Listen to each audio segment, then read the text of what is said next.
l'Agence française de sécurité sanitaire des aliments, donc l'AFSA, en 2003, a revu, pour les eaux qui devront être consommées par nos petits, les limites qu'on peut, pour chaque minéral ou pour chaque oligo-élément, avoir en mettant l'enfant dans les meilleures conditions possibles, je dirais, pour son métabolisme, pour son hydratation, pour son fonctionnement physiologique chaque journée. Parmi les recommandations qui ont été faites, certaines ont concerné le calcium, pas plus que 100 mg par litre, d'autres le magnésium, pas plus que 50 mg par litre, et puis d'autres, les nitrates, pas plus que 10 mg par litre. Quand on va choisir une eau pour préparer un biberon,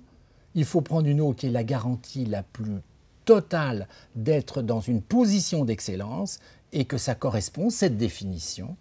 à des eaux minérales, peu minéralisées. Il n'y en a pas beaucoup en France, il y en a une beaucoup plus importante que les autres. Je dis les choses comme elles sont parce que c'est très important et c'est l'eau d'Évian, bien entendu. Il y en a d'autres. Il y a l'eau de Volvic, il y a l'eau de Valvert, il y a quelques autres possibilités, il faut dire les choses aussi comme elles sont. Et ces eaux-là ont la certitude, quand on les utilise pour préparer les biberons, d'une part d'avoir, en termes de minéralisation, quelque chose qui est parfaitement connu, qui est parfaitement fixe, une sécurité totale,